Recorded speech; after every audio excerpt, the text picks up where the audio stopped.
আজ ঘরে পাপড়ি চাট বানানো হচ্ছে। তো তুমি বানাচ্ছে পাপড়ি চাট। পাপড়িগুলো দিয়ে তারপর আলুর পুর দেওয়া হয়ে গেছে, একটু করে সস দেওয়া হচ্ছে। ও ডেলমন্টের টমেটো সস ইউজ করছি।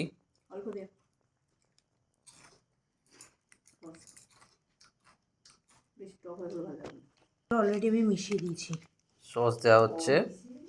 আলুর যে পুরটা ছিল ওটাতে একটু হালকা তেঁতুল গোলাও মিক্স করা হয়েছে। তেঁতুল গোলা তাহলে জলটা করো।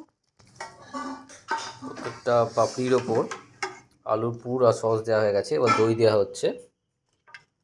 তুমি এবার দই দিচ্ছে এগুলোর ওপর। কি জলটা আর কিছু দিতে হবে না, এই খেয়ে দেখো কেমন লাগছে। সুন্দর লাগছে দেখেই, সুন্দর সাজাচ্ছে।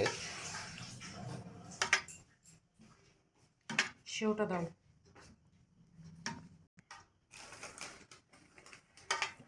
দই দেওয়া হচ্ছে। দইটা চাট মশলা, একটু মিষ্টি আর বিট নুন দিয়ে রেডি করা আছে।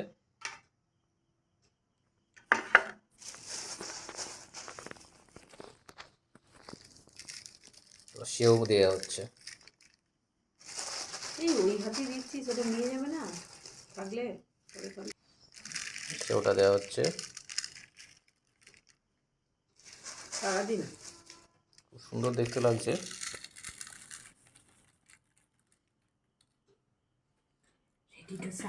পাপড়ি চাট রেডি হয়ে গেছে, রেডি টু সার্ভ।